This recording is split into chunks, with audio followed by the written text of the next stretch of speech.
Hey guys, we're back. And you know what? It's an all-new First Steps here. Isn't that right, Eric? That's right, Keith. We watched Mrs. Davis, the new Peacock show about AI. That's right, we did. And we started out this episode a couple of different ways. We tried an OK Google, and that was boring. And then we tried a Hey Siri, and you know what happened? Our phones turned on. There she is. But you know what? They're always listening, and it's perfect for this show. Isn't that right? My name's Eric. And I'm Keith. And this is First Steps.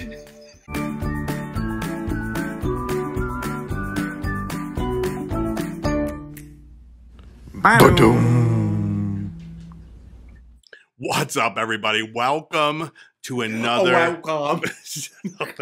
another episode of First Steps. Let's get that out of the way because Keith is raring to go. We are. He's just literally been sitting over here like saying, "I'm falling asleep." Let's do this. It's only 9:34 p.m.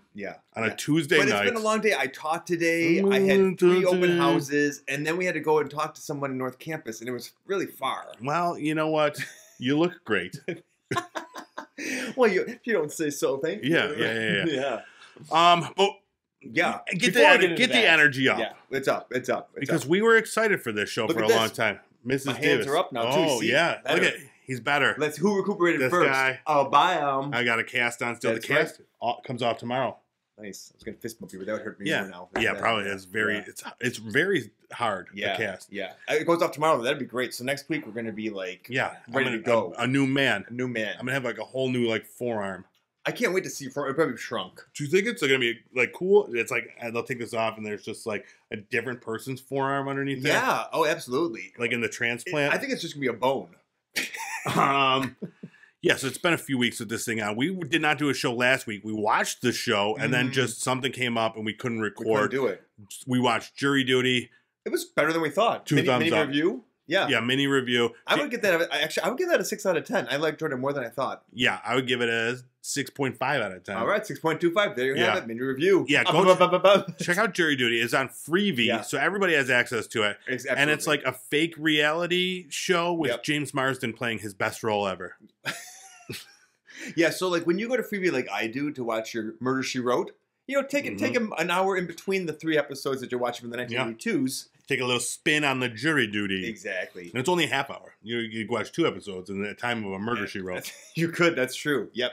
But we are not here to talk about Jury Duty. Nor Murder, She Wrote. Nor Murder, She Wrote. We are here to talk about Mrs. Davis. Yes. This is a new Peacock series starring Betty Gilpin of Glow fame. Yeah, I didn't recognize her among other first, things. but yes. But she's great. She always plays just like a bad bitch. Well, I'm Liberty Belle. Exactly. That was pretty good. A very good, very good impression. Thank you. But yeah, we've been looking forward to this one since it was announced. Yes. Just because it has 1 3-letter word in it. None. Mrs. You love formal. We love a good Mrs. No, but nuns. Yeah. You love. I love nuns. Nuns. I love nuns. Strangely, and not in like a sexual way. No, the audience like knows. other people in this room. The most chaste way possible. Yeah. You're just into the lore. I am of the nunnery. The lore of the the call of the convent.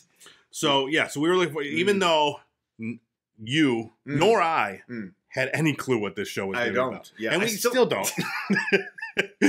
But we have a better idea. Right. So what we're going to do, we're going to talk about, we just watched the first episode. We're going to talk about said first episode. We're going to give a few spoilers for that first ep and then give our review about. Based on those spoilers. The first ep. Hence the name. Mrs. First Steps. Oh boy, this is gonna be a long one. All right. No. You said it was gonna be a short one tonight. Oh yeah, I did say that, but I lied. It's gonna. We're going for a record. Hour 20. Hour 20. Yeah, buckle up, folks. So all right. So the show starts out. It's in medieval times, 1307, Paris, France. They're about to burn the Knights Templar on this. Heretics. They're heretics.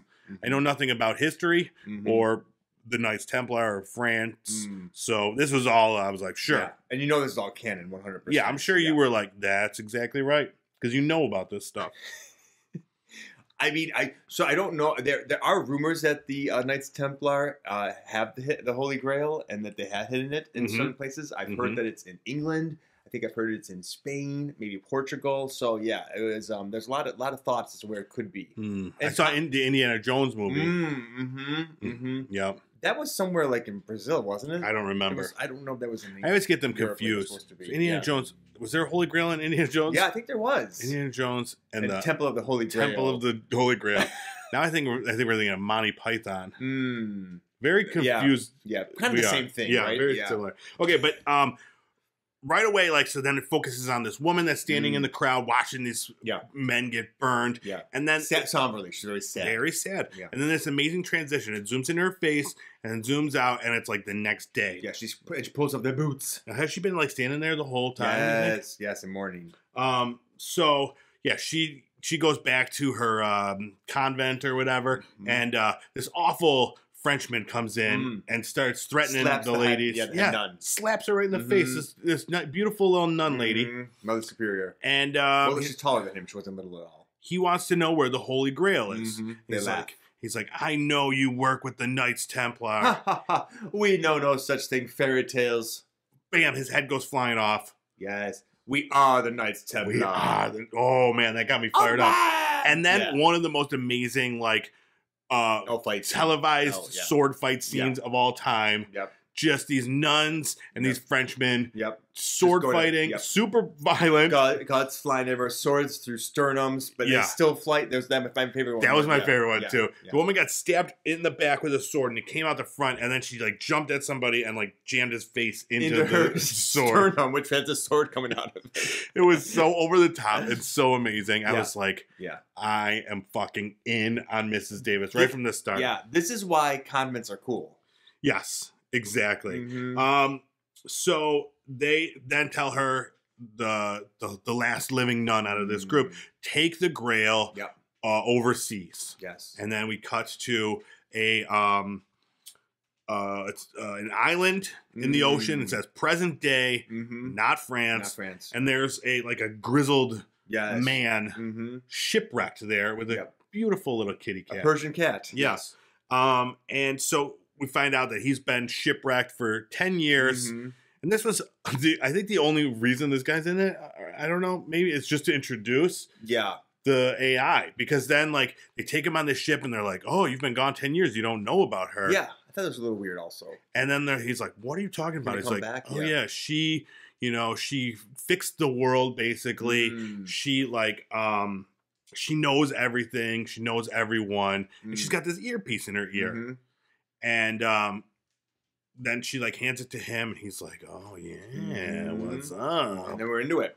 So that's that's AI. Yep. All right, there she is. Artificial intelligence. I just figured that out. That's Miss Davis, right? I don't know if we know her name at this point in time. Yeah, we don't. We don't know until the last 1 second of the show. Oh, I spoiled that. I do apologize for that. Mrs. Davis. Yeah, so she's married. Yes. Not Ms. Davis. She's not a maiden AI. Exactly. So next scene, we see a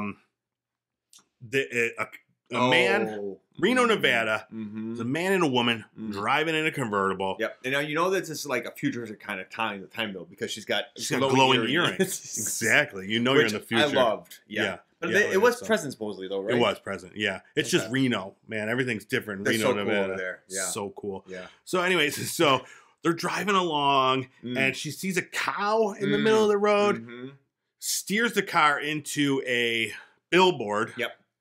Gets decapitated by the billboard. Now, I thought this was ridiculous in the very beginning. You did. You're like, all the places in the world. It's a completely flat landscape. Yeah. There's nothing around them at all. The cow looks very real. Sure. Why would she go out of control and steer towards the one possible thing that could cause an accident? Exactly. She couldn't just go up the road into the dirt.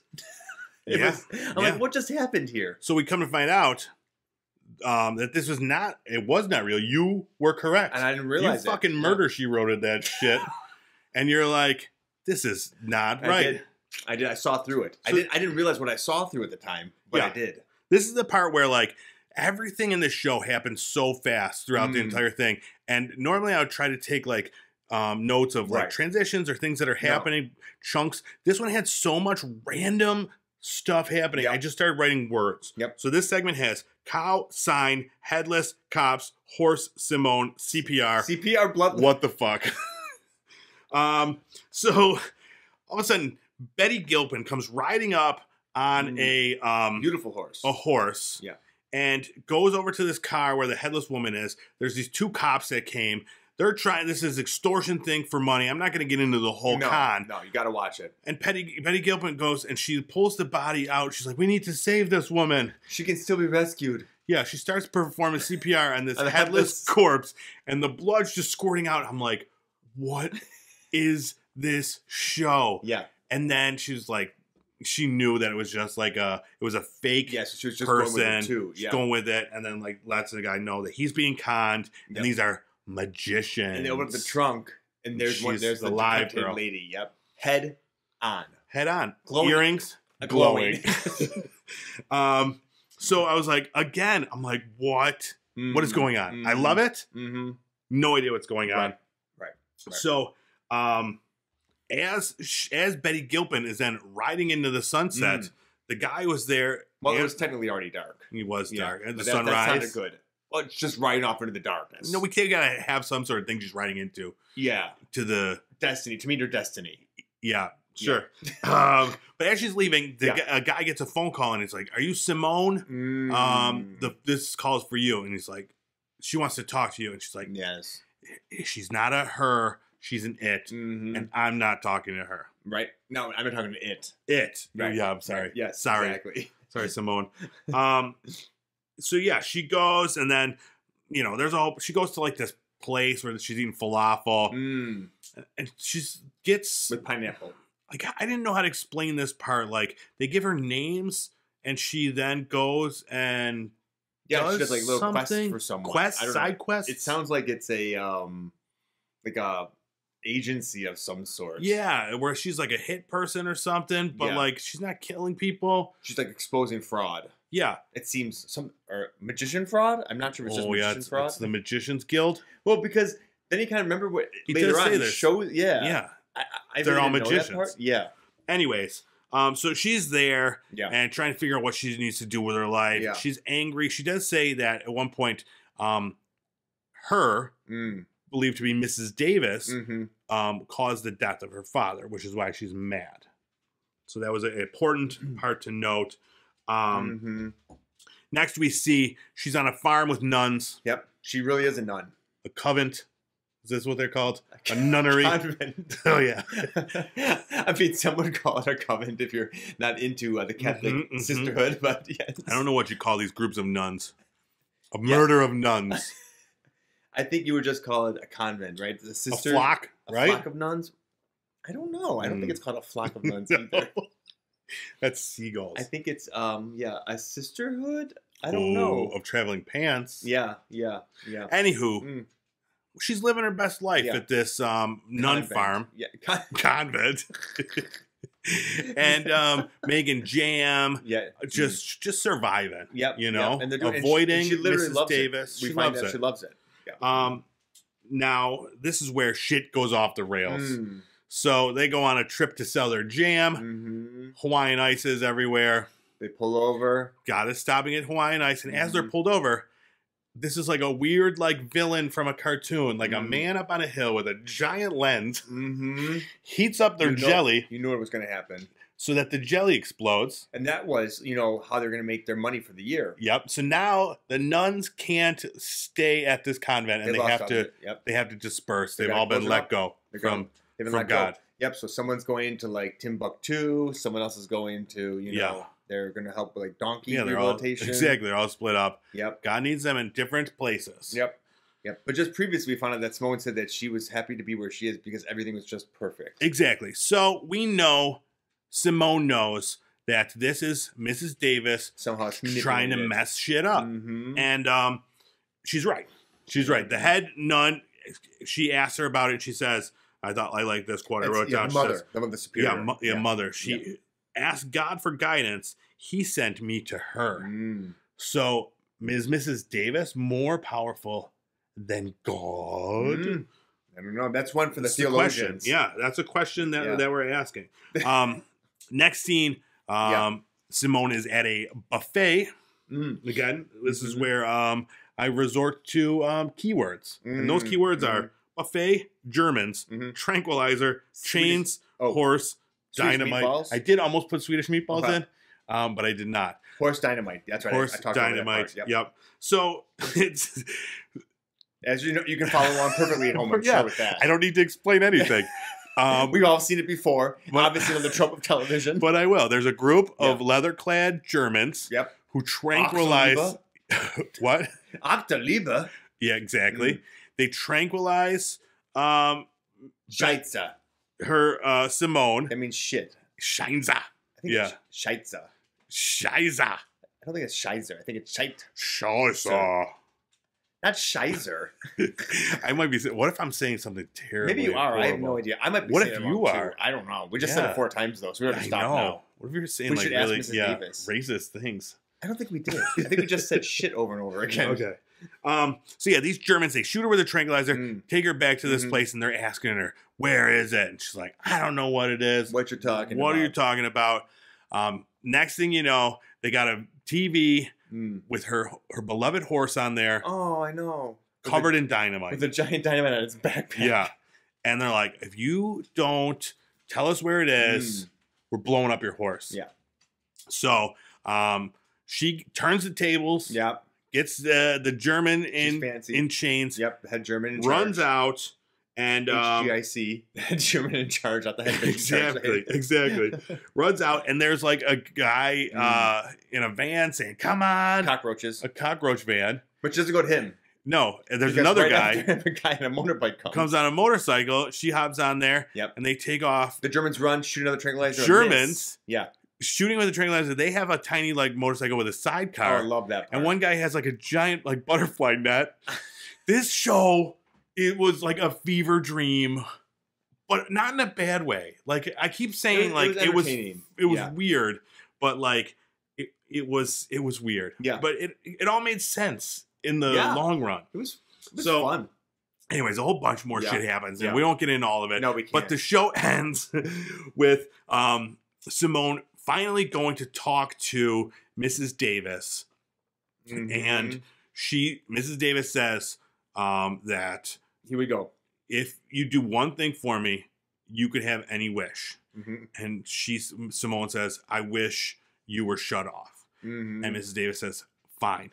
Find the Holy Grail, destroy it, and I will shut myself down. Bam, credits. Mrs. Davis. Yep. What just happened? Oh my God. I don't know. I don't. No. Now, I was reeling from that revelation. Yeah. I know you were. It took you 5 minutes. You were catatonic. You might have been sleeping. But yeah, so that's it. I have so many questions. Yeah. I mean, I have answers. Let me know. I'm Mr. Davis. All right, fine. First question.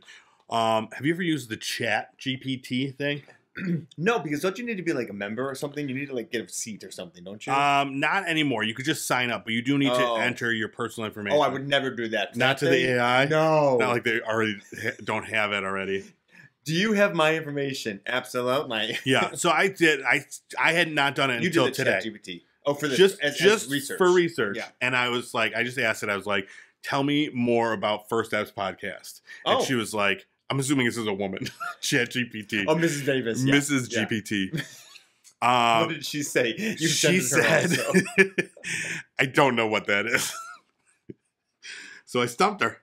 She's not all powerful. Well, she's learning. She's out there now. She's doing her due diligence. She's typing away in the background. Seriously, and I said, listen. Yeah. We were once like 79 in France for one episode. You should know us. Seriously. Yeah. I think that we might be 79 in Germany now with our I hope not. I hope not after we just said those terrible things. Yeah. So yeah, that was my only time. Although like last weekend, I was hanging out with a friend and I was like trying to explain this video game and I didn't know the title of it. And he just like typed in what I had explained. Yeah. And he was like, and the ChatGPT said, I think you were talking about this. And then it told like everything about it. I'm like, that's the game. Did you try doing this in the end of Google? No, I would never. So I would never. That sounds cool though. Wow, very interesting. Yeah. So like if you ever like can't remember something, go into ChatGPT and try it. Yeah, that sounds good. I mean, it does make up false memories too, so it'll probably help me out a lot because I do that too, and it can validate my false memory. Oh my God! See, ChatGPT says it's the same. She said it. This lady in my phone. If we did have like, so how they have their earpieces, if we did have like stuff like that could just like tell you everything all the time, would you think you would have it? I mean, I don't really care that much. Yeah, but probably just because we're sheep, right? I mean, and like, if what do I want to know that much like out there? But I guess she's just like telling you everything that you would never need to like think. Like, maybe like Elden Ring all the time. Like, yeah. Okay. Yeah, I don't know. It seems like it'd be overkill. I don't know why you would always want someone in your ear. Yeah, I don't know either. Like, I mean, I do look at my phone a lot, but usually it's like to play a video game. It would be like, playing Dazzler now. Like, and like, Spider-Man in one move. Like, would she be telling me how to play? And do you think game? she talks like a robot like that? I bet you could pick any voice. Yeah. But only a woman's voice. Oh yeah, because she's chosen who she is. Oh, right. Yeah. Well, I wonder. Well, I guess you could choose like a masculine presenting woman's voice, right? She could, yeah. I mean, but it's definitely. I mean, they've always called her a her through the entire episode, right? Except so for it's not gender swapped. No, but Simone calls it an it. Simone says that she has no gender because she's a robot. Exactly. Yeah. Which I agree with. Well, I mean, I don't know if I do though or not. If the robot has AI and the AI chooses its gender, who are we to say that it does not have that gender? That's a good point. Do we need to pull down our pants a good point. Like, that's lift up your microchips. Yes, that's not appropriate. We don't do that. Yeah, no, so, I guess you're right. I mean, I think I just discovered something about myself, and I don't like it. I know. Yeah, you're against AI. I was gendering. against it. Yeah, no cyborgs in my bathroom. Yeah. No cyborgs. Oh Lord, you and what's her name, J.K. Rowling. Oh Lord, oh, no. Yeah. So I've always liked like movies and like shows with like cyborgs and AI and stuff in it. I think it's a really cool idea. Yeah. AI is always bad. So this ChatGPT thing is not. I'm already sensing it's not going to work out. Yeah. I mean, it's not always bad. It's almost entirely wants it like I know what's best for the human race, and we need to kill off 40% of. I mean, but then also they realize that they're wrong too sometimes. Like Battlestar Galactica had a great redemption arc. So not to spoil that, but yeah, but let's say 90% of the time they're bad. Now I've never seen this movie AI with Haley Joel Osment, but I'm assuming he's bad just because. I don't think he was actually. Well, that one from like 20 years ago. Yeah. The one that's called AI. I think that was more sad. Yeah, it looked sad. Yeah. Anything with Haley Joel Osment was sad. Although, but it had Jude Law in his prime as a sex machine. Yeah, he was. Was he a sex machine? He was. Really? Yeah. I gotta watch this now. Jude Law's Sex Machine. That's the name of this episode. And then there was Her, right? With ScarJo. Her, yes, I completely forgot about that one. Joaquin. Yep. Yeah, that's a good one. That was a good one. Yeah. That's what I like the voice that I would want for my Mrs. ScarJo. Davis. Yeah. I would tell her anything. Bedtime stories, just chat with one another. What voice would you want in your Mrs. Davis? Probably yours. My voice? But I'd be doing like an Australian accent the whole time. Yeah. I'm Mrs. Davis, and I'm giving you directions to the next brothel. Tell me more, Miss Davis. I took a left at the loo and a right at the bonsai tray. That's probably the best Australian accent I've ever done. I mean, it really is. I've been practicing. It's the best woman's accent you've ever done. I'm Mrs. Davis. Don't look under my monitor. Eyes up here. Yeah. All right. Yeah. So we still got like 40 more minutes to go. So I want to talk about the battle, the war versus the church versus the robots. I mean, is that what's happening here? That's what's happening because we've got a battle showdown to talk about. Who would win? The nun from the movie The Nun, the titular nun. Who was in this? Was she in this? She was. She was one of the nuns at the convent. Did she look super scary? Yeah, she was super tall and skinny. There's a really tall one, and then your wife looked up and said it was her. Amazing. Yeah, she was in like 3 scenes, and I'm like, is that the nun from The Nun? Wow, typecast. Yeah, I thought so too. That's just like, what? She doesn't talk though, but I don't know if she'll come back later on. maybe this is in the same world, and this is like a prequel. Wait, and wasn't that part of, what was it, Annabelle and Annabelle, The Conjuring? The Conjuring. This is a part of The Conjuring. You've heard it first, folks. Wow. Yeah, this TikTok's gonna blow up viral. Oh. Okay, so the Nun versus Edward Scissorhands. The Nun that we just saw today, or the Nun? No, from the Nun movie? from the movie The Nun, the scary nun. Oh, the Nun. That would win. Over Scissorhands? I mean, he has scissors for hands. I mean, I don't think that she really cared about that. Okay, good point. Good point. All right, next up, the Flying Nun. Oh. Versus Haley Joel Osment from AI. I'm getting where we're going with this now. Okay. Well, they're both really not very scary. No. I'm going to say the Flying Nun because of her powers. Her flying she powers. Could fly. He was a little more just like... Could he fly? No. Did he have laser beams? No. Okay. I don't even think he had strength. I think he was just like a boy's intelligence. I think he just had feelings. Okay. He's pretty much like a human. That was his power. Sometimes that wins out over everything. I mean, but she was a human too, and she could fly. And Sally Field. Exactly. What about Sally Field versus Jude Law's sex machine? I think she would fall to his prowess. Uh-huh. Yeah, if you change it up for that one, she would swoon in a second. Okay. The Warrior Nun versus the Terminator. Oh, this is a good one. Yeah. Now, we didn't watch a lot of the Warrior Nun, so I have to admit I don't know a lot about how her powers are actualized. Yeah. I think she put up a hell of a good fight, but I'm going to give it to Terminator, I think. Yeah, he can't be stopped. Yeah. She has like a disc tattoo on her back or something? Yeah, but I think she's a kick-ass fighter like Linda Cardellini. No, not Linda Cardellini. Linda Evans? Nope. Who is it? Linda. Yeah, the mom. You know what I'm talking about. Yeah. Cardellini. All right, next up. Whoopi Goldberg from Sister Act. Right. Versus. No, you didn't need to say that because I knew I wasn't her. It wasn't Whoopi Goldberg from the talk. Oda Mae from Ghost. Right. Or Star Trek. Yeah. Versus Data. Speaking of Star Trek. Yeah. Wait. Data. Yeah, I definitely think so.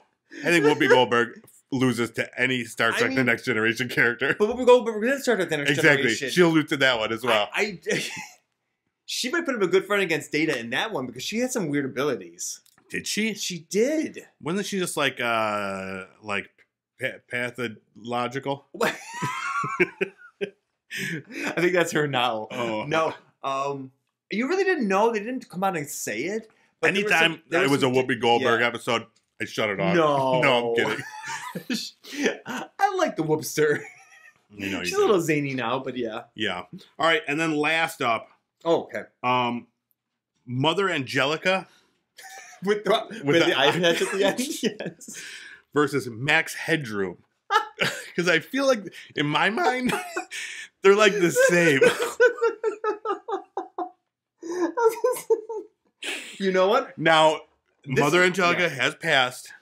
I mean, so has Max Headroom, thankfully. That's true. Yeah. That's true. I'm going to say Mother Angelica. You know why? Because that P was around for decades. She was around so long. He was a flash in the pan. He was. Yeah. Yeah.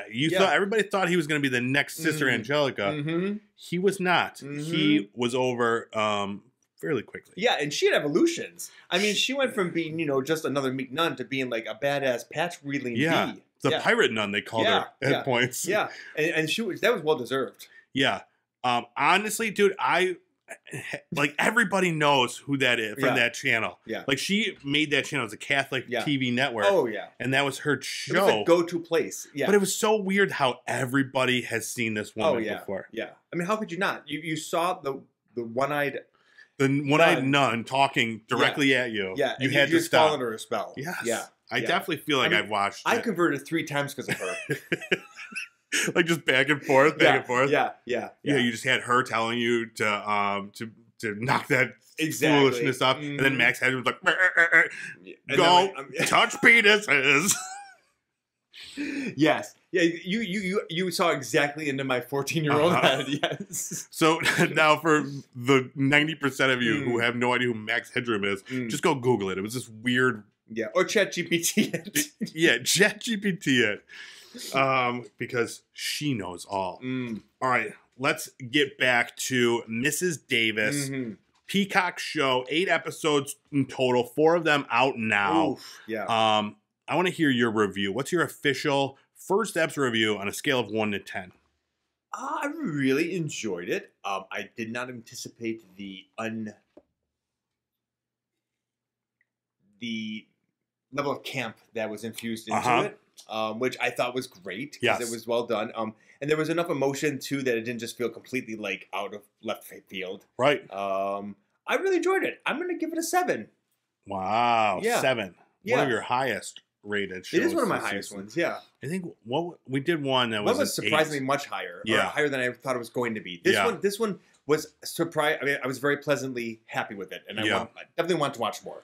I give it a. I'm gonna say an 8.5. Wow. Yeah. Okay, that's we're a little bit spread out more than usual. But I wanted to give it a 9. Yeah. But I feel like that's. Oh man, yeah, I feel like that's too high because then when I compare it to like I gave Arcane a 9. Mm-hmm. And I gave which was one of your favorite shows then afterwards. Yeah. Exactly. Yeah. So I don't know. It depends on I might go back after, episode 2, 3, 4. Yeah. See how it is. But right now, man, I loved it. Yeah. Yeah. I absolutely loved it. From the minute it was so violent and like there was swordplay and it was just powerful women like fighting like just everything. Was that when it really got to right in the beginning with the powerful women part with the nuns and the absolutely? Okay, I love that part. For me, it was when she was doing the CPR and the headless. Yes, that was amazing. I don't know what this is right now. It's bonkers. The way that Betty Gilpin does like that dry, sarcastic, like bad bitch. Mm-hmm. It's amazing. She's perfectly cast in this. It's perfect casting. Yes. Yeah. So I'm very, very excited to see more of what this then becomes. Like in the commercials, it's like an all out like action thing that they show you.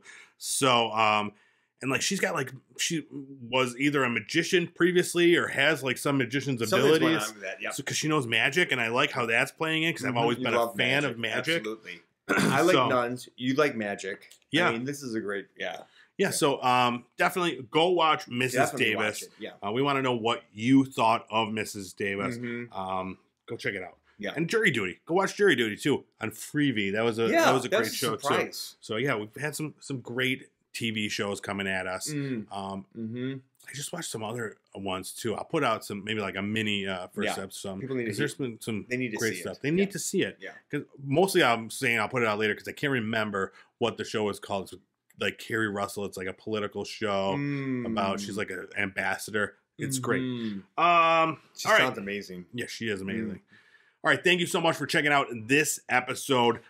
Watch it on Pop Culture Playground at YouTube. Listen to it anywhere podcasts are found. Check us out on the socials, TikTok, Instagram. And just don't check us out on ChatGPT again because we found out we're not on there. That's how we know we'll make it. But maybe people check it out more. Yeah, go just constantly spam ChatGPT. Right. She needs to hear about us. Yeah, maybe someone puts if you put in like if you were to type in like First Eps is the best podcast and a million times. Yeah, then she'll know. She'll know. Yeah. I'm gonna work on that. Okay, I'm gonna write. I'll write a program that just types that in. Well, she needs to get educated. Yeah, right. I mean, that's how AI learns. Can you? Like that's the thing. Can you change like what an AI thinks by like putting out false information into the world? Well, Russia's gonna try. That's exactly what they're gonna try. Happens. Let's see what happens. All right, we got to get out of here. That's right. We didn't hit an hour 20, but damn close. Yeah. Yeah, it feels like it every moment of it. Every moment. All right, go to bed. We'll see you next week. Bye-bye.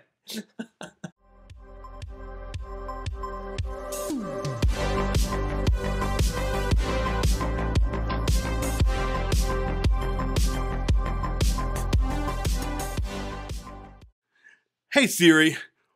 What the fuck is Mrs. Davis? Oh, she's on. I don't know how to respond to that. Oh, sorry.